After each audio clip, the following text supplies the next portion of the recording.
അതിനകത്ത് സ്ലോപ്പുകളിൽ ഉരുളക്കിഴങ്ങ് കൃഷി ചെയ്താൽ അത് മുഴുവൻ മണ്ണൊലിപ്പിന് കാരണമാവും. അതിനെക്കുറിച്ചൊക്കെ വളരെ വിശദമായിട്ട് ഈ പരിസ്ഥിതി എന്നുള്ള വാക്ക് പോലും വളരെ വ്യാപകമായി പ്രയോഗിക്കപ്പെടുന്നതിന് മുമ്പാണ് എംഗൽസ് ഡയലക്റ്റിക്സ് ഓഫ് നേച്ചറിൽ ഈ മാതിരി കാര്യങ്ങൾ പറയുന്നത്. ലോകത്ത് ഏറ്റവും കൂടുതൽ മനുഷ്യരെ കൊല്ലുന്നത് ക്യാൻസറും ഹൃദ്രോഗമാണ്. 1, 2 സ്ഥാനം. 3-ാം സ്ഥാനം ആശുപത്രിജന്യ രോഗങ്ങൾക്കാണ്. ചികിത്സാലയങ്ങളിൽ നിന്ന് അല്ലെങ്കിൽ ചികിത്സയിൽ വേണ്ടത്ര ശ്രദ്ധ കിട്ടാത്തത് കൊണ്ട്, അല്ലെങ്കിൽ മരുന്നുകളുടെ പാർശ്വഫലങ്ങൾ കൊണ്ട്, അല്ലെങ്കിൽ ഡോക്ടർമാരുടെ നെഗ്ലിജൻസ് കൊണ്ട്, അവഗണന കൊണ്ട് ഇങ്ങനെയൊക്കെ സംഭവിക്കുന്ന ടിയാട്രോജനിക് ഡിസീസസ് എന്ന് വിളിക്കുന്ന രോഗങ്ങൾ കൊണ്ട് മരിക്കുന്നവരുടെ എണ്ണം അതിഭീമമാണ് എന്ന് ബ്രിട്ടീഷ് മെഡിക്കൽ ജേണൽ ഉൾപ്പെടെയുള്ള ലേഖനങ്ങൾ സാക്ഷ്യപ്പെടുന്നു. അപ്പോൾ ഇങ്ങനെയുള്ള ഒരു അവസ്ഥയിൽ ജീവിക്കുന്ന നമ്മൾ ആരോഗ്യം നമ്മുടെ അവകാശമാണ് എന്നുള്ളത് വളരെ രാഷ്ട്രീയമായ ഒരു മുദ്രാവാക്യമായിട്ട് ഉയർത്തുക എന്നുള്ളതാണ് നമ്മൾ ഇന്നിപ്പോൾ നമ്മളൊരു ആശുപത്രിയിൽ പോയി രജിസ്റ്റർ ചെയ്ത മെഡിക്കൽ ഇൻഷുറൻസിൻ്റെ താല്പര്യങ്ങൾക്കനുസരിച്ച് ആണ് നമ്മുടെ അഡ്മിഷൻ പോലും നടക്കുന്നത്. അപ്പോൾ അവിടെ ഏത് ഡോക്ടറെ കാണുന്നു എന്നുള്ളത് ആ ആശുപത്രിയുടെ ആളുകളാണ് തീരുമാനിക്കുന്നത്. അവിടെയുള്ള പല പോളിസീസും നിർണ്ണയിക്കുന്ന അവിടുത്തെ പബ്ലിക് റിലേഷൻസ് ഓഫീസറാണ്. നമുക്ക് ഓപ്പറേഷൻ വേണോ, ആൻജിയോപ്ലാസ്റ്റി വേണോ എന്ന് പോലും നമ്മളോട് കൺസൾട്ട് ചെയ്യാൻ വരുന്നത് ഈ പബ്ലിക് റിലേഷൻസ് ഓഫീസർമാരാണ്, ഡോക്ടറല്ല. അപ്പോൾ ഡോക്ടർമാർക്ക് പോലും ഇന്നുള്ള ആശുപത്രി ശുശ്രൂഷ വ്യവസ്ഥയിൽ പ്രൈമറി ആയിട്ടുള്ള ഒരു സ്ഥാനം നിഷേധിക്കപ്പെടുകയാണ്. ലിമിറ്റ്ലെസ് ഗ്രോത്ത് എന്ന് പറയുന്ന ഒരു സാധനം സാധ്യമാണ് എന്ന ഒരു സങ്കല്പനമാണ്. അത് മുതലാളിത്തത്തിൻ്റെ സങ്കല്പനമാണ്, സാധ്യമല്ല അത് ഒരിക്കലും. കാരണം നമ്മൾ പ്രകൃതിയിലുള്ള റിസോഴ്സസിൻ്റെ പരിമിതിയിൽ, എനർജിയുടെ പരിമിതിയിൽ ഒക്കെ തന്നെ വഴിമുട്ടി നിൽക്കും എന്നുള്ളത് ഉറപ്പായ കാര്യമാണ്.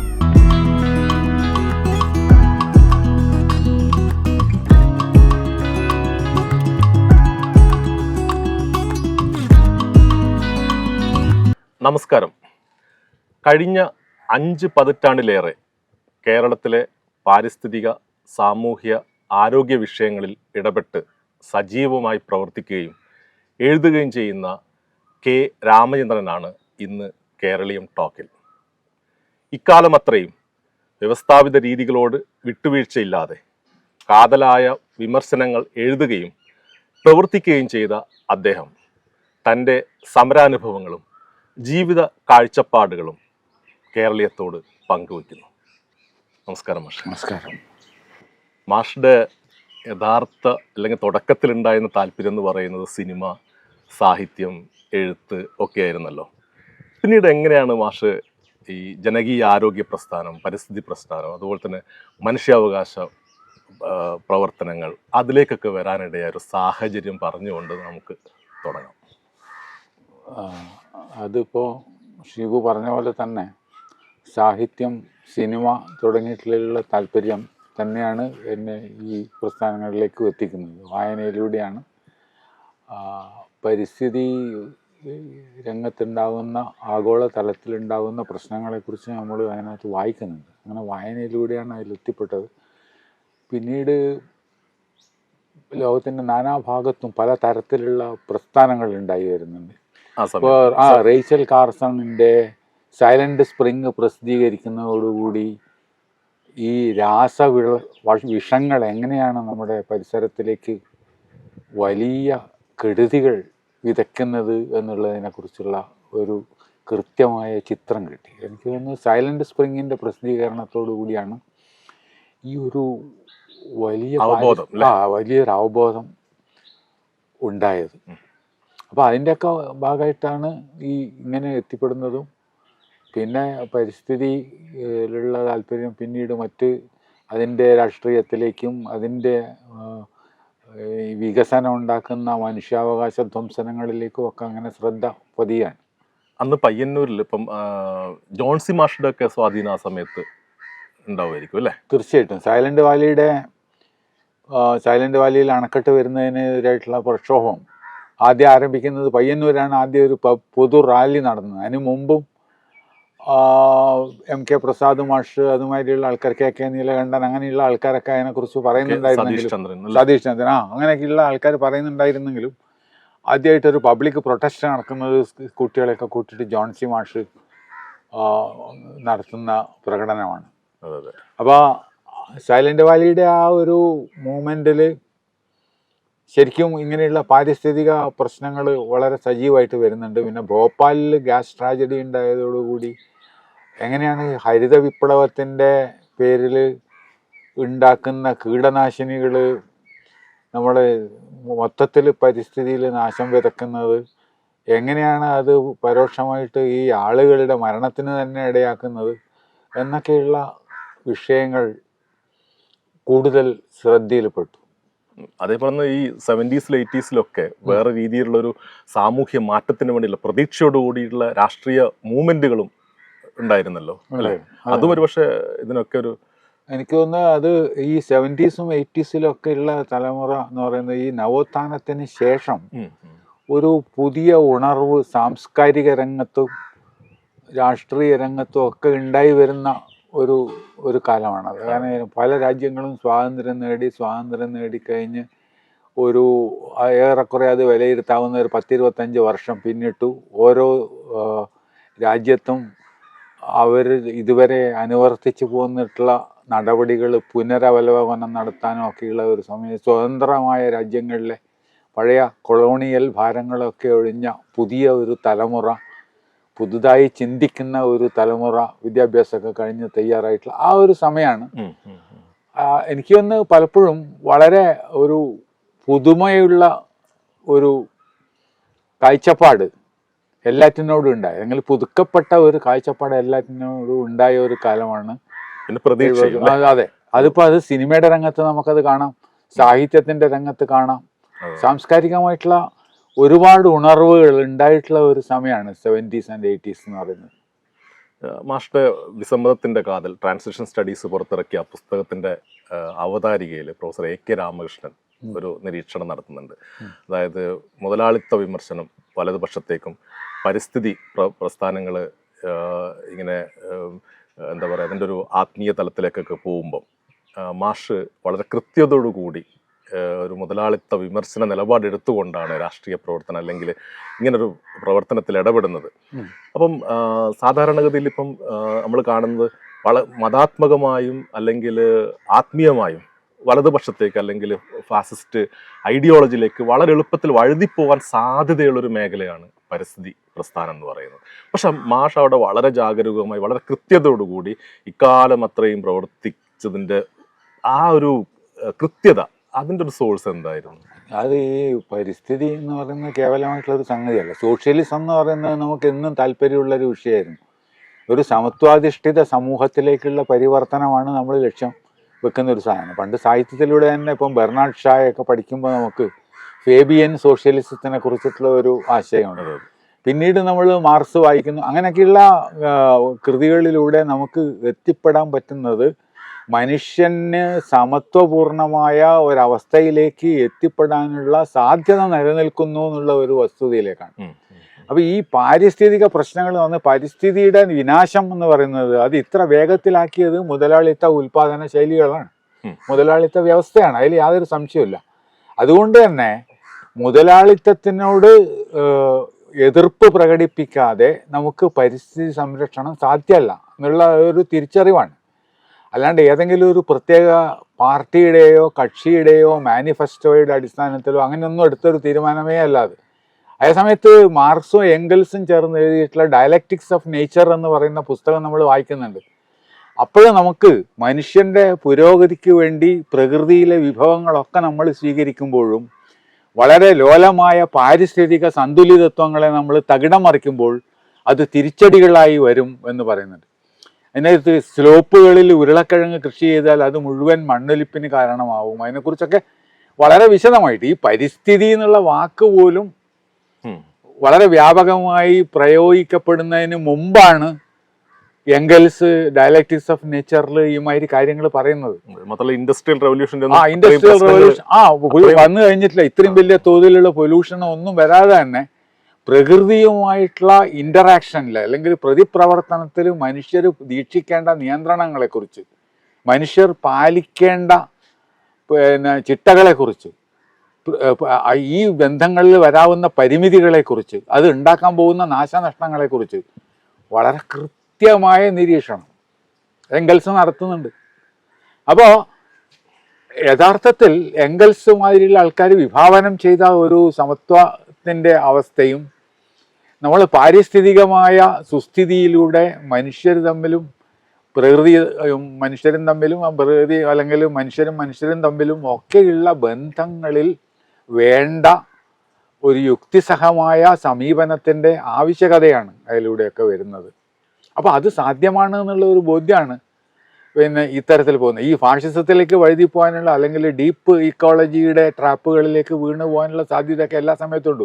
ഒരുപാട് ഈ സർക്കാരിതര സംഘങ്ങൾ എന്ന് പറയുന്ന NGOs, പിടിയേരി സംഘങ്ങൾ എന്നൊക്കെ പറഞ്ഞുകൊണ്ട് കളിയാക്കുന്ന അങ്ങനെയുള്ള ഇതിൻ്റെയൊക്കെ സ്വാധീനം നമ്മളൊക്കെ ഉണ്ടായിരുന്ന ഏത് സംഘടനകളും ഈ പറയുന്ന NGOization പിന്നെ പ്രലോഭനത്തിലേക്ക് വഴുതി വീഴാതിരിക്കാനുള്ള മുൻകരുതലുകൾ എപ്പോഴും സ്വീകരിച്ചിരുന്നു എന്നുള്ളതാണ്. അതിന്റെ ഭാഗമാണോ ഞാനത് മാഷയുടെ ഒരു പുസ്തകത്തിന് വായിച്ചൊരു കാര്യമാണ് ഈ വേൾഡ് സോഷ്യൽ ഫോറം ബോംബെയിൽ അതിന്റെ സമ്മേളനം നടന്ന സമയത്ത് അതിന് സമാന്തരമായിട്ട് ബോംബെ റെസിസ്റ്റൻസ് എന്ന് പറഞ്ഞിട്ട് വേറൊരു സമ്മേളനം നടക്കുന്നുണ്ട്. അപ്പോൾ അതിൽ വേൾഡ് സോഷ്യൽ ഫോറം ഉന്നയിച്ച മുദ്രാവാക്യം മറ്റൊരു ലോകം സാധ്യമാണ്, പക്ഷെ ഈ സമ്മേളനം ഉന്നയിക്കുന്ന മറ്റൊരു സോഷ്യലിസ്റ്റ് രാജ്യം സാധ്യമാണ്. അന്ന് മാഷക്കൊക്കെ അങ്ങനെ ഒരു ഇതിൽ പങ്കെടുക്കാൻ അതിൽ പോയി രണ്ടിലും നമ്മൾ പങ്കെടുത്തു. ഇവിടെ ഇപ്പോൾ ഉദാഹരണത്തിന് അന്ന് കേരളത്തിലും ഈ പറയുന്ന പിന്നെ മറ്റൊരു കേരളം സാധ്യമാണ് എന്നൊക്കെ പറഞ്ഞിട്ട് അന്ന് ശാസ്ത്ര സാഹിത്യ പരിഷത്തൊക്കെ ആ ക്യാമ്പയിനിൽ ഉണ്ടായിരുന്നു. ഈ അവിടെ ഉണ്ടായിരുന്ന മറ്റൊരു സോഷ്യലിസ്റ്റ് ലോകം സാധ്യമാണ് എന്ന് പറയുന്നതിൽ നമ്മുടെ കവിയില്ലേ മരിച്ചുപോയ ഗദ്ദർ അമേരിലുള്ള അരുന്ധതി റോയ് ഉണ്ടായിരുന്നു. അങ്ങനെയുള്ള ഒരുപാട് ആളുകൾ അതിനകത്ത് സംബന്ധിക്കുന്നുണ്ട്. വളരെ താല്പര്യപൂർവ്വം അതിലൊക്കെ പങ്കെടുത്തു. പക്ഷെ ഈ പറയുന്ന മറ്റൊരു ലോകം സാധ്യമാണ് എന്നുള്ള വളരെ ഇതായിട്ടുള്ള മുദ്രാവാക്യം ഉന്നയിച്ചതിൽ പലതിലും ഈ ലോക തലത്തിൽ പലപ്പോഴും NGOസിന്റെ അല്ലെങ്കിൽ സർക്കാരിതര രാഷ്ട്രീയമില്ല എന്നല്ല, അല്ല അവര് പലപ്പോഴും ഈ കോർപ്പറേറ്റ് താല്പര്യങ്ങളെ ലോകബാങ്കിന്റെയും അതുമാതിരിയുള്ള അന്താരാഷ്ട്ര സാമ്പത്തിക ഏജൻസികളുടെയും വ്യവസ്ഥകൾക്ക് വിധേയമായി കടം വാങ്ങി രാജ്യങ്ങൾ വികസിക്കണം എന്നൊക്കെയുള്ള സങ്കല്പത്തിന് എതിരല്ല. അപ്പൊ അവിടെ ഒരു അടിസ്ഥാന തല രാഷ്ട്രീയം അവർ ഉയർത്തിപ്പിടിക്കുന്നില്ല. പുറത്തുള്ള ഒരു തരത്തില് ഗോൾസിന്റെ ഒക്കെ ഭാഷയിൽ പറഞ്ഞാൽ ഒരു തരം പരിഷ്കരണവാദം ആണ് ഇതിനകത്തുള്ളത്. ഒരു മാറ്റം എന്ന് പറയുന്നത് കാതലായ മാറ്റം അല്ലെങ്കിൽ അടിസ്ഥാന തലത്തിലുള്ള മാറ്റത്തിന് വേണ്ടി നിലകൊള്ളുന്ന സംഘടനകളല്ല ഇവയിൽ പലതും. എന്ന് വെച്ചാൽ പോലും അവർ ചിലപ്പോൾ പ്രയോജനമുള്ള കാര്യങ്ങൾ ചെയ്യാറുണ്ട്. ഉദാഹരണത്തിന് ഓക്സ്ഫാം എന്ന് പറയുന്ന NGO അതിനകത്ത് ഈ ആരോഗ്യ രംഗത്ത് നടക്കുന്ന അല്ലെങ്കിൽ ഔഷധ രംഗത്ത് നടക്കുന്ന പല ഗവേഷണങ്ങളും നടത്താനുള്ള ഫണ്ടിങ്ങും ഒക്കെ കൊടുക്കുന്ന ഒരു സംഘടനയാണ്. അപ്പൊ ഇവര് മൊത്തമായിട്ട് മോശം കാര്യങ്ങൾ ചെയ്യുന്നു, റിപ്പോർട്ടുകൾ പബ്ലിഷ് ചെയ്യുന്നു, കൃത്യമായ പഠന റിപ്പോർട്ടുകൾ പ്രസിദ്ധീകരിക്കുന്നു, പഠിച്ച ആളുകളെ ഗവേഷകരായിട്ട് നിയമിക്കുന്നു. അങ്ങനെയൊക്കെയുള്ള ഒരു വശത്ത് പോസിറ്റീവായിട്ടുള്ള കാര്യങ്ങളൊക്കെ ചെയ്യുമ്പോഴും മറ്റൊരു വശത്ത് സ്ഥൂലമായ തലത്തില് അല്ലെങ്കിൽ അടിസ്ഥാന തലത്തില് രാഷ്ട്രീയമായി ഈ പറയുന്ന സാധാരണ മനുഷ്യരുടെ കൂടെ നിൽക്കുക അല്ലെങ്കിൽ സമത്വം സ്ഥാപിക്കുക എന്നുള്ള നിലപാടൊന്നും അവരെ സംബന്ധിച്ചിടത്തോളം ഇല്ല. അല്ലെങ്കിൽ ഏതോ രീതിയിൽ ഒരു സിസ്റ്റമായിട്ട് രാജിയാവുന്നു. അതെ അതെ സിസ്റ്റം അതെ അതെ. അതേപോലെ ഈ മാഷ് നേരത്തെ പറഞ്ഞു മാർക്സിന്റെയും എംഗൽസിന്റെയും പാരിസ്ഥിതികമായ കാഴ്ചപ്പാടുകളെ പറ്റി മാഷ് പറഞ്ഞു. അതേപോലെ അതിന്റെ തുടർച്ചയായിട്ട് വേണം ഒരുപക്ഷെ ഫ്രഞ്ച് ചിന്തകനും ഇടതുപക്ഷ ആശയങ്ങളുടെ പ്രചാരകനുമായിരുന്ന ആന്ദ്രേ ഗോർസ് ആദ്യം ഫ്രഞ്ചിലേക്കും പിന്നീട് ഇംഗ്ലീഷിലേക്കും എഴുതിയ പുസ്തകത്തിന്റെ ട്രാൻസ്ലേഷൻ മാഷ് എഴുതിയിരുന്നത് ഇക്കോളജി ആസ് പൊളിറ്റിക്സ് എന്ന് കൊടുത്ത ടൈറ്റിൽ തന്നെ ഇക്കോളജി തന്നെ രാഷ്ട്രീയം അല്ലേ. അപ്പൊ അങ്ങനെ പരിസ്ഥിതിയും രാഷ്ട്രീയവും അല്ലെങ്കിൽ ഒന്നാണ്, അത് തമ്മിലുള്ള ഇടബന്ധത്തെപ്പറ്റി ഒരു മുതലാളിത്ത വിമർശനത്തിലൂടെ അല്ലെങ്കിൽ മുതലാളിത്ത വികസിത രാജ്യങ്ങളിൽ നിൽക്കുന്ന പ്രതിസന്ധി ചൂണ്ടിക്കാട്ടിക്കൊണ്ട് അന്ന് എഴുതപ്പെട്ട വളരെ പ്രധാനപ്പെട്ട ഒരു പുസ്തകമായിരുന്നല്ലോ. ആ പുസ്തകത്തിന്റെ ട്രാൻസ്ലേഷനും അല്ലെങ്കിൽ അതിൻ്റെ ഒരു പ്രാധാന്യത്തെ പറ്റി ഒന്ന് പറയാമോ? തീർച്ചയായിട്ടും. അത് നമ്മൾ അതിനു മുമ്പേ ഈ വലിയ നമ്മുടെ ഈ പറഞ്ഞ മുതലാളിത്ത ലോകത്തിൻ്റെ നയങ്ങളുടെ സ്ഥാപനപരമായ അസ്വാതന്ത്ര്യങ്ങളുടെ സ്വാശ്രയത്വം നശീകരണത്തിൻ്റെ ഇതിൻ്റെയൊക്കെ ശക്തനായിട്ടുള്ള വിമർശകനായിട്ടുള്ള ഇവാൻ ഇല്ലിച്ചിൻ്റെ പഠനങ്ങളുണ്ട്. അദ്ദേഹം വൈദ്യശാസ്ത്ര രംഗത്ത് എങ്ങനെയാണ് സ്ഥാപനവൽകൃതമായ ചികിത്സ മനുഷ്യൻ്റെ ആരോഗ്യം നശിപ്പിക്കുന്നത്, ആരോഗ്യം മെച്ചപ്പെടുത്താൻ വേണ്ടി നമ്മൾ ഏർപ്പെടുത്തിയിട്ടുള്ള സ്ഥാപനപരമായ വ്യവസ്ഥകൾ എങ്ങനെ ആരോഗ്യത്തിനെ തന്നെ നശിപ്പിക്കുന്നു. അതെങ്ങനെ വ്യക്തിതലത്തിലുള്ള ആരോഗ്യം മാത്രമല്ല, സമൂഹത്തിൻ്റെ ആരോഗ്യം, സംസ്കാരത്തിൻ്റെ ആരോഗ്യം ഒക്കെ നശിപ്പിക്കുന്നു. അദ്ദേഹം അതിന് വിളിക്കുന്ന വാക്ക് ഇയാട്രോജെനസിസ്. സാമൂഹികമായിട്ടുള്ള രോഗഗ്രസ്തത ഉണ്ടാക്കുന്നു, സാംസ്കാരികമായ രോഗഗ്രസ്തത ഉണ്ടാക്കുന്നു. അപ്പോൾ അതിനെ വിമർശിക്കുന്നുണ്ട്. എനർജിയുടെ കാര്യത്തിൽ നമ്മൾ അനുവർത്തിക്കുന്ന നയങ്ങൾ എങ്ങനെയാണ് എനർജിയുടെ നാശത്തിലേക്ക് നയിക്കുന്നത്. അതുപോലെ ഗതാഗതം എന്ന് പറയുന്നതിന് വേണ്ടി നമ്മൾ ഏർപ്പെടുത്തുന്ന കാറുകൾ തുടങ്ങിയിട്ടുള്ള വാഹനങ്ങളൊക്കെ തന്നെ എങ്ങനെയാണ് നമ്മുടെ ഗതാഗതത്തിൻ്റെ വേഗത കുറയ്ക്കുന്നത്. കൂട്ടാൻ വേണ്ടി ആക്കിയിട്ടുള്ള സാധനങ്ങൾ വൻകിട നഗരങ്ങളുടെ ആസൂത്രണങ്ങളിലേക്കും ഈ നഗരങ്ങൾ മുഴുവൻ കാറുകൾക്ക് വേണ്ടിയിട്ടുള്ള ഒരു ഏർപ്പാടായിട്ട് മാറുകയും അതിനനുസരിച്ച് പ്ലാൻ ചെയ്യപ്പെടുകയും ചെയ്യുന്ന ഒരവസ്ഥയിലേക്ക് പോകുന്നു. അപ്പം ഇതുമാതിരി ഇവാൻ ഇല്ലിച്ചിൻ്റെ ഈ തരത്തിലുള്ള സ്ഥാപന വിമർശം അതിനകത്തുനിന്ന് സ്വാധീനം ഉൾക്കൊണ്ടിട്ട് വന്നിട്ടുള്ള ഒരാളാണ് ഫ്രഞ്ച് ചിന്തകനായ ആന്ദ്രേ ഗോർസ്. ഗോർസ് ഇടതുപക്ഷക്കാരനാണ്. ഇല്ലിച്ചിനെ നമുക്ക് അങ്ങനെ പറയാൻ കഴിയില്ല, ഇടതുപക്ഷമല്ല. പക്ഷേ പുള്ളി നടത്തുന്ന ചിന്ത അത് പാരിസ്ഥിതികമായിട്ടുള്ള ചിന്തയാണ്.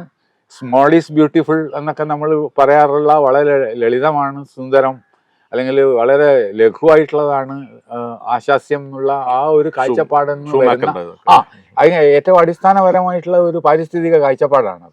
അപ്പം ആ കാഴ്ചപ്പാട് പങ്കുപറ്റുന്ന ഒരാളാണ് ഇല്ലിച്ച്. വളരെ ലളിത ജീവിതവും ഉയർന്ന ചിന്തയും കൊണ്ട് നമ്മളെ വളരെയധികം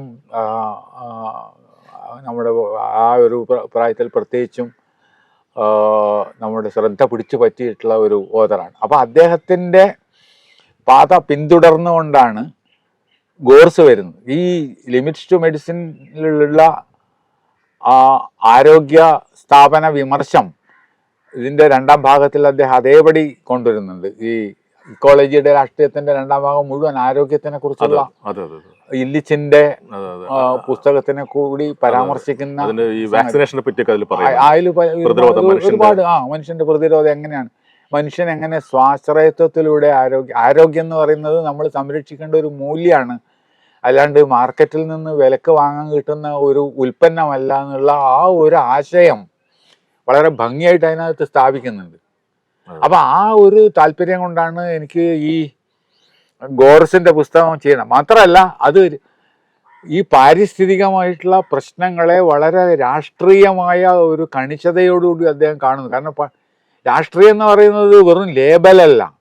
അതായത് ഉൽപാദന രീതികൾ മുതലാളിത്തത്തിൻ്റെ തന്നെയാണ് സോഷ്യലിസം എന്ന് സ്വയം പേര് വഹിക്കുന്ന പ്രസ്ഥാനങ്ങൾ പിന്തുടരുന്നതെങ്കിൽ അത് വലിയ മാറ്റം ഉണ്ടാക്കില്ല എന്ന് സോവിയറ്റ് യൂണിയന്റെ ഉദാഹരണം എടുത്തുകൊണ്ട് ഗോർസ് പറയുന്നുണ്ട്. കാരണം ഇവിടെ ഉൽപാദന പ്രക്രിയകൾ ഒരേ രീതിയിലുള്ളതാണെങ്കിൽ, അത് പരിസ്ഥിതി ധ്വംസകമാണെങ്കിൽ, അത് സാധാരണ ജനങ്ങൾക്ക് എതിര് നിൽക്കുന്നതാണെങ്കിൽ, അത് മനുഷ്യരുടെ സ്വാശ്രയത്വം നശിപ്പിക്കുന്നതാണെങ്കിൽ, ആ രീതിയിലുള്ള വികസന രീതികൾ സോഷ്യലിസ്റ്റ് സിസ്റ്റം എന്ന് പറയപ്പെടുന്ന സിസ്റ്റത്തിലായാലും മുതലാളിത്തം എന്ന് പറയുന്ന സിസ്റ്റത്തിലായാലും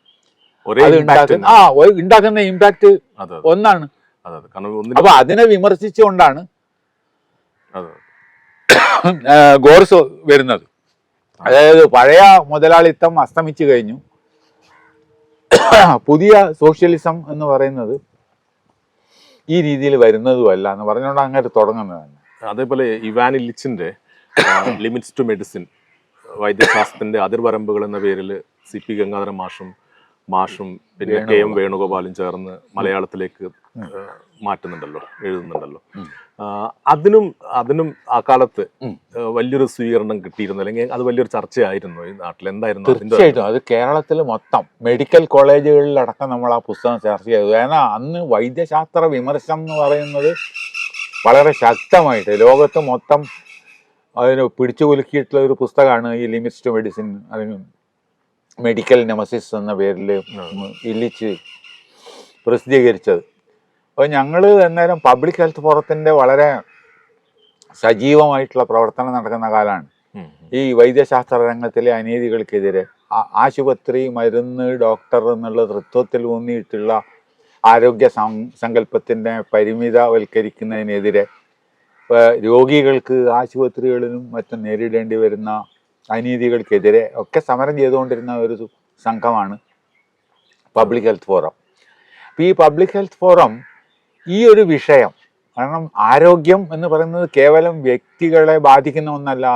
ആരോഗ്യ നഷ്ടം എന്ന് പറയുന്നത് സമൂഹത്തിനെ ബാധിക്കുന്ന ഒരു വലിയ വിഷയമാണ്. അതുകൊണ്ട് തന്നെ അതിൻ്റെ അടിസ്ഥാന കാരണങ്ങളിലേക്ക് നമ്മൾ പോകേണ്ടതുണ്ട്. അങ്ങനെ പോകുമ്പോഴാണ് ആരോഗ്യരംഗത്തെക്കുറിച്ചുള്ള വളരെ സമഗ്രമായ ഒരു വിമർശനം ഇല്ലിച്ച് മുമ്പോട്ട് വെക്കുന്നത്. അപ്പോഴാണ് നമുക്ക് മെഡിക്കൽ നെമസിസ് തർജ്ജമ ചെയ്ത് പ്രസിദ്ധീകരിക്കണം എന്നുള്ള തോന്നൽ പബ്ലിക് ഹെൽത്ത് ഫോറത്തിനുണ്ടായി. അത് നമ്മുടെ പല സുഹൃത്തുക്കളും പറഞ്ഞപ്പോൾ അവരും എല്ലാം അതിൻ്റെ ആവശ്യം അംഗീകരിച്ചു. നമ്മുടെ ഇക്ബാലുമായിട്ടുള്ള അന്നുള്ള ജനകീയ ആരോഗ്യ രംഗത്ത് പ്രവർത്തിക്കുന്ന ആൾക്കാരൊക്കെ ആയിട്ട് നമ്മൾ സംസാരിക്കുന്നത് അങ്ങേരും നല്ലത് തന്നെയാണ്, അത് പ്രോത്സാഹിപ്പിച്ചു. അങ്ങനെ ഡോക്ടർ ഇക്ബാൽ അന്ന് ഇതിന് അനുകൂലമായ നിലപാടെടുത്തു. അല്ല, ഇത് നമ്മൾ ഇതുമാതിരി ചെയ്യുന്നതല്ലാണ്. ഇപ്പോൾ ഹെൽത്ത് ഫോറമൊക്കെ ആയിട്ട് വളരെയധികം സൗഹൃദം ഉണ്ടായിരുന്ന മനുഷ്യനാണ് ഡോക്ടർ ഇക്ബാൽ. അദ്ദേഹം ഇവിടെ വന്ന് ആധുനിക ചികിത്സാ രംഗത്തിൻ്റെ വളരെ അശാസ്ത്രീയമായിട്ടുള്ള സമീപനങ്ങളെ കുറിച്ച് സംസാരിക്കുകയൊക്കെ ചെയ്തിട്ടുണ്ട് വളരെ നിബിഡമായ സദസ്സുകളിൽ, പയ്യന്നൂർ ഒന്നിൽ കൂടുതൽ തവണ. ഞാൻ പറഞ്ഞുകൊണ്ട് ഈ പുസ്തകം പ്രസിദ്ധീകരിച്ചപ്പോൾ അതിന് നല്ല സ്വീകരണമാണ് കിട്ടിയത്. മാത്രമല്ല, ഈ വിഷയം വെറുതെ ഒരു പുസ്തകത്തിൽ അച്ചടിച്ച് ഇങ്ങനെ ഏതെങ്കിലും ന്യൂസ് ചാനലിൽ വെക്കുക എന്നുള്ളതല്ല, നമ്മളൊരു ക്യാമ്പയിനിൻ്റെ ഭാഗമായിട്ട് എല്ലാ സ്ഥലത്തും പ്രദർശിപ്പിക്കുകയും അതിനെക്കുറിച്ച് ചർച്ച നടത്തുകയും ചെയ്തു. അതായത് കോട്ടയം മെഡിക്കൽ കോളേജിൽ നിന്ന് CP മാത്യു ഉണ്ടായിരുന്നു, കോഴിക്കോട് മെഡിക്കൽ കോളേജിൽ ഇതിൻ്റെ ചർച്ച നടത്തിയിരുന്നു. ഇങ്ങനെ മെഡിക്കൽ കോളേജുകളിലടക്കം ഈ ചികിത്സാ സങ്കല്പത്തിനെ കുറിച്ചുള്ള പൊളിച്ചെഴുത്തുകൾ അടങ്ങിയ ഈ ഒരു റാഡിക്കലായിട്ടുള്ള ഒരു കൃതി ചർച്ച ചെയ്തു എന്നുള്ളത് നമ്മുടെ ആരോഗ്യരംഗത്തിന് വലിയ മാറ്റങ്ങൾ ഉണ്ടാക്കി. തീർച്ചയായും പലപ്പോഴും അത് അത്ര പ്രകടമായിട്ട് ഇത് ഇങ്ങനെ ചെയ്തത് കൊണ്ടാണോ ഇങ്ങനെ ചെയ്തതുണ്ടായ അങ്ങനെ കാര്യകാരണ ബന്ധം കൊണ്ട് കണക്ട് ചെയ്യാൻ പറ്റുമോ ഇല്ലയോ എന്ന് എനിക്ക് ഉറപ്പില്ല. പക്ഷെ എന്നാൽ പോലും ഈ ഇല്ലിച്ചിൻ്റെ പുസ്തകം ചർച്ച ചെയ്തു പബ്ലിക് ഹെൽത്ത് ഫോറം ഉന്നയിച്ചിട്ടുള്ള ആരോഗ്യം എന്ന് പറയുന്നത് മനുഷ്യരുടെ അവകാശമാണ്, അത് ആരുടെയെങ്കിലും ഔദാര്യമല്ല എന്നുള്ള ഒരു നിലപാട്, ഇതൊക്കെ കേരളത്തിൽ വ്യാപകമായിട്ട് ചർച്ച ചെയ്യപ്പെടുകയും നയരൂപീകരണ വേദികളിലടക്കം അത് വാർത്തയായി മാറുകയും ഒക്കെ ചെയ്തതിൻ്റെ ഭാഗമായിട്ടാണ് പിന്നീട് ഗവൺമെൻറ് ആശുപത്രികളിൽ ഒരുപാട് മാറ്റങ്ങൾ വരുന്നത്. ഇപ്പോൾ നമ്മൾ ആദ്യം ഈ പബ്ലിക് ഹെൽത്ത് ഫോറത്തിൻ്റെ തുടക്കത്തിൽ തന്നെ പയ്യന്നൂർ ഗവൺമെൻറ് ആശുപത്രിയുടെ മുമ്പിൽ കുറേ ദിവസം നിരാഹാര സത്യാഗ്രഹം കിടക്കുന്നുണ്ട്, ഒരു നിരാഹാര സമരം നടക്കുന്നുണ്ട്. പുഷ്പവല്ലി എന്ന് പറയുന്ന ഒരു യുവതി പ്രസവത്തെ തുടർന്ന് അവിടുത്തെ ഡോക്ടർമാരുടെ തൊഴുത്തിൽ കുത്ത് മൂലം അവരുടെ അവഗണന മൂലം മരിച്ചു പോകുന്നുണ്ട്. കുട്ടി മാത്രം ബാക്കിയാവുന്നു, അമ്മ മരിച്ചു പോകും. അപ്പോൾ ഇതിൻ്റെ അടിസ്ഥാനത്തിൽ അവർക്കെതിരെ നടപടി സ്വീകരിക്കണമെന്ന് പറഞ്ഞുകൊണ്ട് സർക്കാർ ആശുപത്രികളിൽ സാധാരണ മനുഷ്യർക്ക് വൈദ്യ ശുശ്രൂഷ കിട്ടാനുള്ള സാഹചര്യങ്ങൾ മെച്ചപ്പെടുത്തണമെന്നും ഒക്കെ പറഞ്ഞുകൊണ്ട് നമ്മൾ അന്ന് സമരം ചെയ്യുന്നുണ്ട്. അതോടൊപ്പം തന്നെ രാജ്യത്താകെ നിരോധിച്ചിട്ടുള്ള പല മരുന്നുകളും തുടർന്നും വിൽക്കാനുള്ള സൗകര്യങ്ങൾ അന്ന് ഇവിടെ ചെയ്തു കൊടുത്തിരുന്നു ആരോഗ്യ വകുപ്പ്. അപ്പോൾ അതിൽ ഹൈക്കോടതിയിൽ വിൻസെന്റ് പാനിക്കുളങ്ങര എന്ന് പറഞ്ഞിട്ടൊരാൾ വലിയൊരു കേസ് കൊടുത്തിട്ടുണ്ടായിരുന്നു, പബ്ലിക് ഇൻട്രസ്റ്റ് ലിറ്റിഗേഷൻ.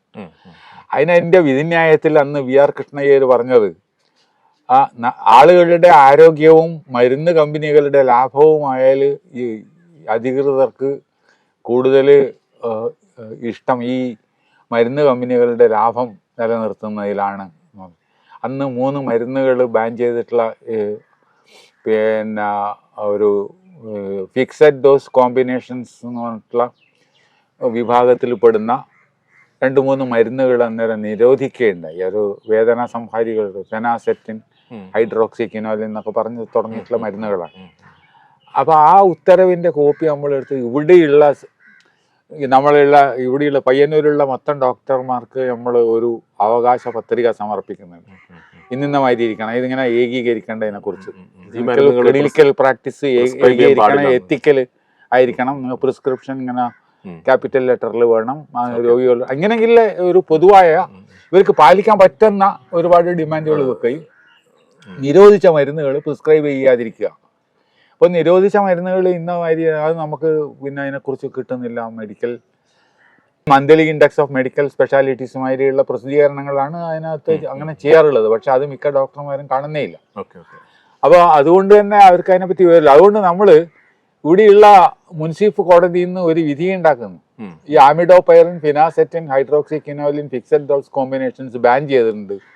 അതിന് ഇത് നിങ്ങൾ പ്രിസ്ക്രൈബ് ചെയ്തതെന്ന് അവരോടും ഇത് വിൽക്കരുത് എന്ന് മെഡിക്കൽ ഷോപ്പുകളോടും പറഞ്ഞുകൊണ്ട് ഒരു റിക്വസ്റ്റ് ഉണ്ടാക്കിയിട്ട് ഇവിടെ മുഴുവൻ നമ്മൾ വിതരണം ചെയ്യുന്നു. അങ്ങനെ ഞാൻ പറയുന്നത് ഇങ്ങനെ ഓരോ തലത്തിലും വളരെ മൈന്യൂട്ടായ തലത്തിൽ പോലും ആരോഗ്യ സംരക്ഷണത്തിന് അനുകൂലമായ സമീപനങ്ങൾ സ്വീകരിക്കാൻ നയരൂപീകർത്താക്കളെ നിർബന്ധിക്കുന്ന, സമ്മർദ്ദം ചെലുത്തുന്ന നടപടികൾ ഉണ്ടായതിൻ്റെ ഭാഗമായിട്ടാണ് പിൽക്കാലത്ത് കേരളത്തിലെ ആരോഗ്യരംഗത്തിൽ ഇപ്പോൾ പൊതു ഇതിൽ ഉണ്ടായിട്ടുള്ളത്. ആദ്യകാലത്ത് ഡോക്ടർ വല്യത്താൻ്റെ മാതിരിയുള്ള ആളുകളുടെ അങ്ങനെയുള്ള വലിയ ഇതിനെക്കുറിച്ച് നല്ല ഭാവനയുള്ള മനുഷ്യരുടെ പലതരത്തിലുള്ള ഇടപെടൽ കൊണ്ടാണ് നല്ല ഒരു ആരോഗ്യ സേവന വിഭാഗം നമുക്ക് ആദ്യം ഉണ്ടായത്. പക്ഷെ പിൽക്കാലത്ത് അതിൻ്റെ മുഴുവൻ എത്തിക്സ് മുഴുവൻ നഷ്ടപ്പെടുകയും ആരോഗ്യം എന്ന് പറയുന്നത് കേവലം ഒരു കച്ചവട ചരക്കായിട്ട് മാറുകയും അങ്ങനെയൊക്കെ ചെയ്ത ഒരു സന്ദർഭത്തിലാണ് കച്ചവടത്തിൻ്റെ ഒരു മൂല്യരാഹിത്യമാണ് വാസ്തവത്തിൽ മനുഷ്യൻ്റെ ദുരിതങ്ങളോട് ഇത്രയധികം ക്രൂരമായ ഒരു സമീപനം സ്വീകരിക്കുന്ന ആശുപത്രികളും സ്ഥാപനങ്ങളും ഉണ്ടാകുന്നതിൽ സഹായിച്ചു. ഇപ്പോഴും നമ്മളത് വളരെ പ്രസക്തമാണ് അമാതിരിയുള്ള പ്രസ്ഥാനങ്ങൾ. കാരണം ഇന്ന് മൊത്തത്തിൽ ചികിത്സ എന്ന് പറയുന്നത് സാധാരണ മനുഷ്യന് താങ്ങാൻ പറ്റാത്ത ഒന്നായിട്ടുണ്ട്. അത്രയും ചെലവേറിയിട്ടുള്ള ഏർപ്പാടാണ്. മാത്രമല്ല വലിയ സാങ്കേതിക വിദ്യകൾ ഉപയോഗിച്ചുകൊണ്ട് വൻകിട ആശുപത്രികളിൽ നടത്തുന്ന സംഗതി ഇൻഷുറൻസ് ഇല്ലാതെ, ചികിത്സാ ഇൻഷുറൻസ് ഇല്ലാതെ താങ്ങാൻ പറ്റാത്ത അമേരിക്കൻ മാതൃകയാണ് നമ്മുടെ ഹെൽത്ത് സർവീസിൽ പിന്തുടരുന്നത്. അതായത് പബ്ലിക് സെക്ടറിലുള്ള ബ്രിട്ടീഷ് ഹെൽത്ത് സർവീസ് അല്ല. അപ്പം അത് ഇപ്പോഴും വളരെ പ്രസക്തമാണ്. ഈ രംഗത്തുള്ള വലിയ ഉണർവുകൾ ഉണ്ടാവേണ്ടതുണ്ട്. കാരണം ഇന്ന് ആരോഗ്യരംഗം എന്ന് പറയുന്നത് വളരെ ഭീകരമായ രീതിയിൽ ആരോഗ്യ നിഷേധകമായ ഒരവസ്ഥയിലേക്ക് എത്തിയിട്ടുണ്ട്. ലോകത്ത് ഏറ്റവും കൂടുതൽ മനുഷ്യരെ കൊല്ലുന്നത് ക്യാൻസറും ഹൃദ്രോഗമാണ്. 1, 2 സ്ഥാനം. 3-ാം സ്ഥാനം ആശുപത്രിജന്യ രോഗങ്ങൾക്കാണ്. ചികിത്സാലയങ്ങളിൽ നിന്ന് അല്ലെങ്കിൽ ചികിത്സയിൽ വേണ്ടത്ര ശ്രദ്ധ കിട്ടാത്തത് കൊണ്ട്, അല്ലെങ്കിൽ മരുന്നുകളുടെ പാർശ്വഫലങ്ങൾ കൊണ്ട്, അല്ലെങ്കിൽ ഡോക്ടർമാരുടെ നെഗ്ലിജൻസ് കൊണ്ട്, അവഗണന കൊണ്ട് ഇങ്ങനെയൊക്കെ സംഭവിക്കുന്ന ഇയാട്രോജനിക് ഡിസീസസ് എന്ന് വിളിക്കുന്ന രോഗങ്ങൾ കൊണ്ട് മരിക്കുന്നവരുടെ എണ്ണം അതിഭീമമാണ് എന്ന് ബ്രിട്ടീഷ് മെഡിക്കൽ ജേണൽ ഉൾപ്പെടെയുള്ള ലേഖനങ്ങൾ സാക്ഷ്യപ്പെടുത്തുന്നുണ്ട്. അപ്പോൾ ഇങ്ങനെയുള്ള ഒരു അവസ്ഥയിൽ ജീവിക്കുന്ന നമ്മൾ ആരോഗ്യം നമ്മുടെ അവകാശമാണ് എന്നുള്ളത് വളരെ രാഷ്ട്രീയമായ ഒരു മുദ്രാവാക്യമായിട്ട് ഉയർത്തുക എന്നുള്ളതാണ് നമ്മളെ സംബന്ധിച്ച് ചെയ്യാനുള്ളത്. ഇത് കേവലം പ്രൊഫഷണലുകളുടെ എന്തെങ്കിലും പ്രശ്നമോ അല്ലെങ്കിൽ ഡോക്ടർമാർ ചെയ്യുന്ന പ്രശ്നം, ഡോക്ടർമാർക്ക് പോലും ഇപ്പോൾ ഈ പുതിയ ആരോഗ്യ ശുശ്രൂഷ രംഗത്ത് വലിയ പ്രാധാന്യമില്ല. മുമ്പ് ആശുപത്രികൾ അറിയപ്പെട്ടിരുന്നത് ഡോക്ടർമാരുടെ പേരിലായിരുന്നു. ഇപ്പൊ ആശുപത്രികളാണ്, ആശുപത്രിയിലെ സ്റ്റാഫ് മാത്രമാണ്. അവിടെയുള്ള ഒരു മറ്റ് എംപ്ലോയീസിനെ പോലെ ഒരു എംപ്ലോയി മാത്രമായിട്ടാണ് ഒരു ഡോക്ടർ പരിഗണിക്കപ്പെടുന്നത്. അത്രയധികം മെക്കാനിക്കലായിട്ട് സംഗതി മാറി. കമ്മ്യൂണിറ്റി ഡോക്ടേഴ്സ് ഉണ്ടായിരുന്നു. അതുമാതിരി വളരെ എത്തിക്കലായിട്ടുള്ള പ്രാക്ടീസ് നടത്തുന്ന വളരെ വിദഗ്ധരായ ഡോക്ടർമാരെ കാണാൻ സൗകര്യം ഉണ്ടായിരുന്നു. ഇന്നിപ്പോൾ നമ്മളൊരു ആശുപത്രിയിൽ പോയി രജിസ്റ്റർ ചെയ്ത മെഡിക്കൽ ഇൻഷുറൻസിന്റെ താല്പര്യങ്ങൾക്കനുസരിച്ച് ആണ് നമ്മുടെ അഡ്മിഷൻ പോലും നടക്കുന്നത്. അപ്പൊ അവിടെ ഏത് ഡോക്ടറെ കാണുന്നു എന്നുള്ളത് ആ ആശുപത്രിയുടെ ആളുകളാണ് തീരുമാനിക്കുന്നത്. അവിടെയുള്ള പല പോളിസീസ് നിർണ്ണയിക്കുന്ന അവിടുത്തെ പബ്ലിക് റിലേഷൻസ് ഓഫീസറാണ്. നമുക്ക് ഓപ്പറേഷൻ വേണോ ആൻജിയോപ്ലാസ്റ്റി വേണോ എന്ന് പോലും നമ്മളോട് കൺസൾട്ട് ചെയ്യാൻ വരുന്നത് ഈ പബ്ലിക് റിലേഷൻസ് ഓഫീസർമാരാണ്, ഡോക്ടറല്ല. അപ്പോൾ ഡോക്ടർമാർക്ക് പോലും ഇന്നുള്ള ആശുപത്രി ശുശ്രൂഷ വ്യവസ്ഥയിൽ പ്രൈമറി ആയിട്ടുള്ള ഒരു സ്ഥാനം നിഷേധിക്കപ്പെടുകയാണ്. അവർ ഇരകളാക്കപ്പെടുകയാണ് ചെയ്യുന്നത്. അതുകൊണ്ട് തന്നെ ഈ ഡോക്ടർമാർക്കടക്കം അവകാശം നിഷേധിക്കപ്പെടുന്ന രോഗികളുടെ മഹാഭൂരിപക്ഷത്തിനൊപ്പം നിൽക്കുകയും അവരോട് സഹഭാവവും ഐക്യദാർഢ്യവും പുലർത്തുകയും ചെയ്യാനുള്ള ബാധ്യതയുണ്ട് എന്ന് കൂടി വിശ്വസിക്കുന്ന ഒരാളാണ് ഞാൻ. മാഷ് നേരത്തെ പറഞ്ഞൊരു കാര്യത്തിലേക്ക് വരാം. മാർക്സിനും എംഗൽസിനും ഉണ്ടായിരുന്ന പ്രകൃതിയെ പറ്റിയിട്ടുള്ള അവബോധം, അല്ലെങ്കിൽ അവരെങ്ങനെയാണ് അതിനെ കണ്ടിരുന്നത്. പക്ഷേ മാർക്സിയൻ സോഷ്യലിസവും പരിസ്ഥിതിവാദവും രണ്ടാണ്, അല്ലെങ്കിൽ വിരുദ്ധമായ രണ്ട് കാര്യങ്ങളാണെന്ന നിലയിലാണ് ലോകത്ത് ഒരുപാട് കാലം ചർച്ച നടന്നിരുന്നത്. പിന്നീട് മാഷ് പറഞ്ഞ പോലെ ആന്ത്രേ ഗോസിന്റെ പുസ്തകം വരുന്നു, ഇക്കോ സോഷ്യലിസം ഒക്കെ ഇപ്പോൾ വരുന്നുണ്ട്. യൂറോപ്പിലൊക്കെ പല ഡിസ്കഷൻസ് ഉണ്ട്. പക്ഷെ കേരളത്തിൽ ഇപ്പോഴും പരിസ്ഥിതി പ്രസ്ഥാനങ്ങളും അല്ലെങ്കിൽ ഈ മാർക്സിയൻ സോഷ്യലിസം എന്ന് പറയുന്ന കൺസെപ്റ്റും രണ്ടും രണ്ടാണെന്നുള്ള പഴയ യൂറോപ്യൻ ചിന്ത തന്നെയല്ലേ ഇപ്പോഴും ഉള്ളത്? അത് എന്തെങ്കിലും മാറ്റം വന്നിട്ടുണ്ട്? അല്ല, അതിന് വളരെ വളരെ താരതമ്യേന വളരെ ചെറിയ മാറ്റമേ വന്നുള്ളൂ. അതിൻ്റെ ഒരു കാരണം എന്ന് പറയുന്നത്, നമ്മൾ ഈ ലേബലുകൾ നമ്മളിപ്പോൾ പറയുമ്പോൾ മാർക്സിയൻ സോഷ്യലിസം അതേപടി അംഗീകരിക്കുന്ന ആരാണ് കേരളത്തിൽ ആ രൂപത്തിൽ ഒരു പ്രസ്ഥാനമായിട്ട് നിലനിൽക്കുന്നതെന്ന് എനിക്ക് സംശയമുണ്ട്. അതുപോലെ ഇക്കോ സോഷ്യലിസത്തിൻ്റെ ഒക്കെ അത് ഒക്കെ യൂറോപ്പിൽ ഈ അക്കാഡമിക് തലത്തിലുള്ള വലിയ ചിന്തകൾ അതിനെക്കുറിച്ച് ഉണ്ടാകുന്നുണ്ട്. ഇപ്പോൾ ബെലാമി ഫോസ്റ്ററുടെ മാതിരിയുള്ള ആളുകൾ അതിനെക്കുറിച്ച് ചിന്തിക്കുകയും സോഷ്യലിസ്റ്റ് പിന്നെ ഈ ഇക്കോളജിസ്റ്റ് എന്ന് പറയുന്ന മാസികയുണ്ട്, മന്ത്ലി റിവ്യൂ പോലുള്ള പ്രസിദ്ധീകരണങ്ങളുണ്ട്. അതിലൊക്കെ തന്നെ പരിസ്ഥിതി എന്ന് പറയുന്നത് വളരെ പ്രധാന വിഷയമാണ്. ഇക്കോളജിയും സോഷ്യലിസവും തമ്മിലൊരു കോൺഫ്ലിക്റ്റ് വാസ്തവത്തിൽ നിലനിൽക്കുന്നില്ല. സോഷ്യലിസത്തിനെ കുറിച്ചുള്ള തെറ്റായ വ്യാഖ്യാനങ്ങൾ, ഇത് അപരിമിത വികസനം, ലിമിറ്റ്ലെസ് ഗ്രോത്ത് എന്ന് പറയുന്ന ഒരു സാധനം സാധ്യമാണ് എന്ന ഒരു സങ്കല്പനമാണ്. അത് മുതലാളിത്തത്തിൻ്റെ സങ്കല്പനമാണ്, സാധ്യമല്ല അത് ഒരിക്കലും. കാരണം നമ്മൾ പ്രകൃതിയിലുള്ള റിസോഴ്സസിൻ്റെ പരിമിതിയിൽ, എനർജിയുടെ പരിമിതിയിൽ ഒക്കെ തന്നെ വഴിമുട്ടി നിൽക്കും എന്നുള്ളത് ഉറപ്പായ കാര്യമാണ്. മാത്രമല്ല, പരിസര മലിനീകരണവും ദൂഷണവും കാരണം നമുക്ക് ലഭ്യമായ വിഭവങ്ങൾ പോലും വേണ്ടത്ര കിട്ടാത്ത ഒരു സ്ഥിതിയിലേക്ക് കൊണ്ടെത്തിക്കുന്നുള്ളതും, ഈ പരിസര ദൂഷണം ഉണ്ടാക്കുന്ന തിരിച്ചടികൾ കാലാവസ്ഥാ വ്യതിയാനം ഉൾപ്പെടെയുള്ള വലിയ ഭീഷണമായ അവസ്ഥകളിലേക്ക് നമ്മൾ എത്തിക്കുന്നുള്ള കാര്യവും ഇന്ന് എല്ലാവരും അംഗീകരിക്കുന്നുണ്ട്.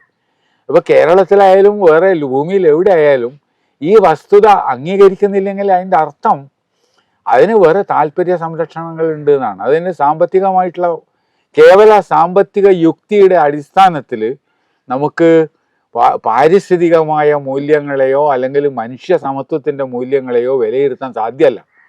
സമത്വം എന്ന് പറയുന്നത് മറ്റു പല തലങ്ങളിൽ പ്രവർത്തിക്കുന്ന ഒന്നാണ്. അത് നമ്മുടെ സ്വാശ്രയത്വമായിട്ട് ബന്ധപ്പെട്ട, നമ്മുടെ ജനാധിപത്യ ബോധവുമായിട്ട് ബന്ധപ്പെട്ട, മനുഷ്യർ എന്ന രീതിയിലുള്ള നമ്മുടെ ഒരു സ്പീഷീസ്, ഒരു വംശം, ജീവജാതി എന്നുള്ള നിലയിൽ നമ്മൾക്ക് പരസ്പരം ഉണ്ടായിരിക്കേണ്ട ബന്ധങ്ങളുമായിട്ട് ബന്ധപ്പെട്ട ഒരു ഉയർന്ന പരികല്പനയാണ് സമത്വം എന്നുള്ളത്. അതാണ് സോഷ്യലിസം എന്ന് നമ്മൾ പറയുന്നത്. അല്ലാണ്ട് ഏതെങ്കിലും ഒരു സാമ്പത്തിക, ഈ മുതലാളിത്തത്തിന് ബദലായിട്ടുള്ള കോപ്പറേറ്റീവ് സ്ഥാപിക്കുന്ന ഒരു സാമ്പത്തിക വ്യവസ്ഥ എന്നുള്ളതല്ല. അപ്പോൾ അതിൻ്റെ ഒരു സാംസ്കാരിക സാമൂഹിക വിവക്ഷകൾ കൂടി നമ്മൾ പരിഗണിക്കണം. അങ്ങനെ വരുമ്പോൾ അതിനകത്ത് പരിസ്ഥിതി സങ്കല്പങ്ങളുമായിട്ട് അവിടെ കോൺഫ്ലിക്റ്റ് ഇല്ല എന്ന് മാത്രമല്ല, അത് അന്യോന്യം വളരെ ബന്ധപ്പെട്ട സാധനങ്ങളാണ് എന്നുള്ളതാണ്. അത് അന്യോന്യം ബന്ധപ്പെട്ട് തന്നെ കിടക്കുകയാണ്. പരിസര സംരക്ഷണം എന്ന് പറയുന്നത് ഒരു യഥാർത്ഥ സോഷ്യലിസ്റ്റ് സമൂഹത്തിൽ മാത്രമേ ഉണ്ടാവുള്ളൂ. അതേപോലെ മാഷ് ഈ പയ്യന്നൂർ പബ്ലിക് ഹെൽത്ത് ഫോറത്തിന്റെ പ്രവർത്തനത്തെ പറ്റി വളരെ വിശദമായി പറഞ്ഞു. ജനങ്ങൾക്കിടയിൽ ജനാധിപത്യം അല്ലെങ്കിൽ ആരോഗ്യരംഗത്തെ ജനാധിപത്യവൽക്കരണത്തിന് വേണ്ടി അതിനടുത്ത ശ്രമങ്ങൾ, അത് അതിന്റെ ചരിത്രത്തിൽ ആമുഖം പോലത്തെ പബ്ലിക്കേഷൻസ് ഉണ്ടാവുന്നുണ്ട്. കോറോത്ത്, പയ്യന്നൂരിനടുത്ത കോറോത്ത് വെച്ച് നടന്ന ഒരു വികസന പാരിപ്രേക്ഷ്യത്തിനനുസരിച്ചുള്ള ഒരു നയരേഖ ഉണ്ടാക്കുന്ന ഒരു ക്യാമ്പ് നടക്കുന്നുണ്ടായിരുന്നു. അതിനുശേഷം തൃശ്ശൂരിലും അരിയന്നൂരിലും തുടർന്നുള്ള ക്യാമ്പുകൾ നടക്കുന്നു. അവിടെ നിന്ന് ഇന്ന് കാണുന്ന, ഞാൻ മനസ്സിലാക്കുന്ന ഇന്ന് കാണുന്ന നവസാമൂഹ്യ പ്രസ്ഥാനങ്ങൾക്കുള്ളൊരു ഊർജം കൊടുക്കുന്ന അല്ലെങ്കിൽ ഒരു ദിശാബോധം കൊടുക്കുന്ന ഒരു യോഗമാണ് അരിയന്നൂരിൽ നടന്നതെന്ന് ഞാൻ കേട്ടിട്ടുണ്ട്. അത് മാത്രമല്ല, അതേ സമയത്ത് ആൻഖ്, പാഠവേദം, കേരളീയം, ആമുഖം, സോഷ്യലിസ്റ്റ് പാത, ഇങ്ങനെയുള്ള സമാന്തര പ്രസിദ്ധീകരണങ്ങൾ വന്ന് സജീവമായി നിൽക്കുന്നു. അപ്പം അന്നത്തെ ക്യാമ്പിന് അല്ലെങ്കിൽ അന്നത്തെ ഈ പബ്ലിക് ഹെൽത്ത് ഫോറം നടത്തിയ ഒരു പാരിസ്ഥിതിക പാരിപ്രേക്ഷ്യത്തിൽ നടത്തിയ ഇടപെടലിനെ കുറിച്ച് ഒന്ന് പറയാം. അതെ, അത് എന്ന സംഭവം എന്ന് വെച്ച് കഴിഞ്ഞാൽ, ഈ പാരിസ്ഥിതികമായ പരിപ്രേക്ഷ്യം ഉൾക്കൊണ്ടുകൊണ്ട് നമ്മൾ ഇവിടെ പല തരത്തിലുള്ള ജനവിരുദ്ധമായ പദ്ധതികൾ വരുമ്പോൾ അതിനെതിരെ സമരങ്ങൾ ചെയ്യുന്നുണ്ട്. അത് താപനിലയങ്ങളായാലും ആണവ നിലയമായാലും പെട്രോ കെമിക്കൽ വ്യവസായമായാലും, അത് നമ്മുടെ ഈ പരിസ്ഥിതിക്ക് അനുയോജ്യമല്ലാത്ത, നമ്മുടെ വികസനത്തിന് അനുയോജ്യമല്ലാത്ത പദ്ധതികൾ വരുമ്പോൾ അതിനെതിരെ ആളുകൾ സംഘടിച്ച് സമരം ചെയ്യുന്നുണ്ട്. ഇത് ഇങ്ങനെ വളരെ വ്യത്യസ്തമായ വിഷയങ്ങളല്ല എന്നും, ഇത് മുഴുവൻ വാസ്തവത്തിൽ ഒരേ ഒരു വികസന സങ്കല്പത്തിൻ്റെ ഭാഗമായിട്ടാണ് ഇങ്ങനെ ഓരോ പദ്ധതിയും വരുന്നത് എന്നുള്ളതും തിരിച്ചറിഞ്ഞുകൊണ്ട് ഓരോ പദ്ധതിക്കും എതിരെ സമരം ചെയ്യുക എന്നുള്ളതല്ല, മറിച്ച് അതൊക്കെ ഉൾക്കൊള്ളുന്ന നമ്മുടെ വികസന സങ്കല്പത്തിനെ തന്നെ ചോദ്യം ചെയ്യുകയാണ് നമ്മൾ വേണ്ടത് എന്നുള്ളതിൻ്റെ ഒരു അടിസ്ഥാനത്തിലാണ് കോറോത്ത് വെച്ച് പബ്ലിക് ഹെൽത്ത് ഫോറം ഒരു ബദൽ വികസന രേഖ സമീപന രേഖ മുന്നോട്ട് വെച്ചുകൊണ്ട് ഒരു ചർച്ച നടക്കുന്നത്. അതിനകത്ത് പല ആൾക്കാരും അന്ന് നമ്മൾ പ്രൊഫസർ ജോൺ സി ജേക്കബ് ഉണ്ട്, ഡോക്ടർ സതീഷ് ചന്ദ്രൻ ഉണ്ട്, ശാന്തി ഉണ്ട്, അങ്ങനെ നമ്മൾ വളരെ അന്നുള്ള ബദൽ ചിന്തയുടെ മുൻനിരയിലുള്ള അനേകം ആളുകൾ അതിനകത്ത് പങ്കെടുക്കുകയും തുറന്ന ചർച്ചകൾ നടത്തുകയും ഒക്കെ ചെയ്യുന്നുണ്ട്. അതിൻ്റെയൊക്കെ ഒരു തുടർച്ചയായിട്ടാണ് പിന്നീട് ഷിബു പറഞ്ഞ രീതിയിൽ പല ഭാഗങ്ങളിലും അവിടെ ഇവിടെയൊക്കെയുള്ള ക്യാമ്പുകൾ നടക്കുന്നത്. ആ ക്യാമ്പുകളിലൂടെയൊക്കെ ഉരുത്തിരിഞ്ഞു വരുന്ന ഒരു ബദൽ സമീപനത്തിനെ കുറിച്ചുള്ള അതിൻ്റെ ആവശ്യകതയെക്കുറിച്ചുള്ള ഒരു ബോധം കേരളത്തിൻ്റെ സാമൂഹിക പ്രസ്ഥാനങ്ങളിൽ മുഴുവൻ പിന്നീട് പ്രകടമായി വന്നിട്ടുണ്ട് എന്നുള്ളത് തന്നെയാണ് നമുക്ക് തോന്നുന്നത്. ഒരു പക്ഷേ അന്ന് ഇത് 80s നടക്കുന്ന കാര്യമല്ല. അതെ അതെ, 1986 പയ്യന്നൂരിലുള്ള ഈ കോറോത്ത് വെച്ച് നടന്നിട്ടുള്ള വികസന സെമിനാർ നടന്നു. അന്ന് എ മോഹൻകുമാർ മാഷിനെ പോലത്തെ ആളുകളൊക്കെ സജീവമായി ഒരുപാട് ആളുകൾ അതിനകത്ത്. ഇന്ന് നമുക്ക് നോക്കുമ്പോൾ ഇങ്ങനൊരു ഒരു ഒരു പ്രോഗ്രാമിൽ ഇങ്ങനൊരു ക്യാമ്പിന് അല്ലെങ്കിൽ ഇങ്ങനൊരു പ്രവർത്തനത്തിന് യുവതലമുറയുടെ പ്രാതിനിധ്യം കുറവാണോ, അല്ലെങ്കിൽ അന്ന് എന്തായിരുന്നു റെസ്പോൺസ്? എന്താ മാഷിക്ക് തോന്നുന്നത് ഈ ഒരു വ്യത്യാസം? അല്ല, അന്ന് ഒക്കെ ഇത് കൂടുതലും യുവതലമുറയുടെ ഇനീഷ്യേറ്റീവിലാണ് കാര്യങ്ങൾ നടന്നിരുന്നത്.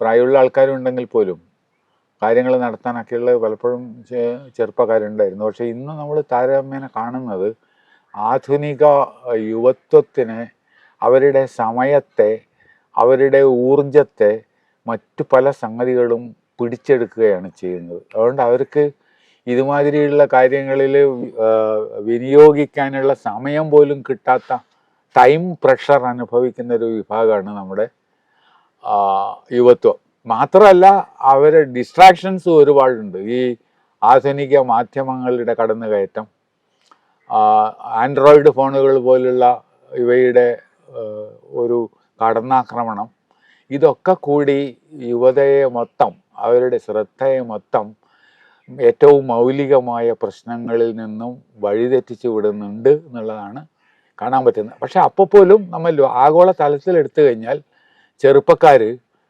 പിന്നെ ഇതുമാതിരിയുള്ള കാര്യങ്ങൾ, കാലാവസ്ഥാ വ്യതിയാനം പോലുള്ള കാര്യങ്ങൾ ശ്രദ്ധിക്കുന്നു. ഫ്രൈഡേ ഫോർ ഫ്യൂച്ചർ എന്നൊക്കെ പറയുന്ന സംഘടനകൾ ചെറിയ സ്കൂൾ കുട്ടികൾ ഉൾപ്പെടെ ഈ പിന്നെ അന്താരാഷ്ട്ര തലത്തിൽ നടക്കുന്ന കാലാവസ്ഥാ സംരക്ഷണ സമ്മേളനങ്ങളെക്കുറിച്ചും അതിനെക്കുറിച്ചൊക്കെ വിമർശനങ്ങൾ ഉന്നയിക്കുകയും അതാത് രാജ്യങ്ങളുടെ ഗവൺമെൻറ്റുകൾക്കെതിരായിട്ട് പ്രതിഷേധങ്ങൾ സംഘടിപ്പിക്കുകയും, സ്വീഡനിലൊക്കെ അങ്ങനെ പ്രക്ഷോഭങ്ങളുണ്ടായി, സ്കാൻഡിനേവിയൻ രാജ്യങ്ങളിലുണ്ടായി. അപ്പോൾ നമുക്ക് അടച്ച് ഇങ്ങനെ യുവാക്കളെ പറയാൻ പറ്റില്ല. പക്ഷേ സാധാരണഗതിയിൽ നമുക്ക് അതിൽ പല കാരണങ്ങളുണ്ട്. നിലവിലുള്ള പ്രസ്ഥാനങ്ങൾ ദുഷിച്ചു പോവുകയും പ്രസ്ഥാനങ്ങൾ പലപ്പോഴും അവരുടെ പ്രഖ്യാപിത ലക്ഷ്യങ്ങളിൽ നിന്ന് ഘടകവിരുദ്ധമായ ദിശകളിലേക്ക് സഞ്ചരിക്കുകയും ഒക്കെ ചെയ്തതിൽ നിന്നുള്ള മോഹഭംഗം കൂടി ചെറുപ്പക്കാർക്കുണ്ട്.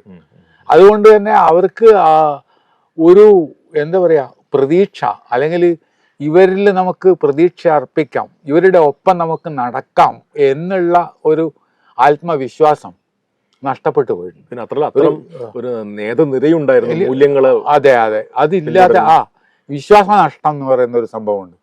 അതുകൂടിയാണ് ഒരുപക്ഷെ ചെറുപ്പക്കാരെ ഇമാതിരിയുള്ള പ്രസ്ഥാനങ്ങളിൽ നേരിട്ട് വന്ന് അലിഞ്ഞു ചേരുന്നതിൽ നിന്ന് പിന്തിരിപ്പിക്കുന്ന ഒരു ഘടകം. മറ്റ് ഞാൻ പറഞ്ഞ ഈ ഡിസ്ട്രാക്ഷൻസും മൊത്തത്തിൽ മുതലാളിത്തത്തിൻ്റെ ലോജിക്കും അതാണല്ലോ ലോകത്തെ ജയിച്ചത്. വലതുപക്ഷവൽക്കരണവും ഇതുമാതിരിയുള്ള മതപരത തുടങ്ങിയുള്ള മൗലികവാദങ്ങൾ ഇതൊക്കെ ബാധിക്കുന്നുണ്ട്. യുവാക്കൾ ശൂന്യതയിലല്ലല്ലോ എക്സിസ്റ്റ് ചെയ്യുന്നത്. 70കളിലും 80കളിലും അങ്ങനെയല്ല. കുറച്ചുകൂടി ഒരു ശുഭാപ്തി വിശ്വാസമുള്ള കാര്യങ്ങൾ കൂടുതൽ മെച്ചപ്പെട്ട നിലയിലേക്ക് മാറും എന്നൊക്കെ പ്രതീക്ഷയുണ്ടായിരുന്ന ഒരു തലമുറയാണ് അന്നേരമുള്ളത്. ഞാൻ പറഞ്ഞ ഒരു പോസ്റ്റ് കൊളോണിയൽ പിന്നെ യുവത്വം മെച്യൂർ ആവുന്ന ഒരു പീരീഡാണ്. 47 സ്വാതന്ത്ര്യം കിട്ടിയതിന് ശേഷമുള്ള ആളുകൾക്ക് 23 വയസ്സാവുന്ന സമയമാണ് 1970. അത് കലാരംഗത്തും ഉണ്ട്, നമ്മുടെ സിനിമയിൽ അത് കാണാം, നമ്മുടെ സാഹിത്യ കൃതികളിൽ അത് കാണാം. ഇന്ന് വളരെ വ്യത്യസ്തമാണ്.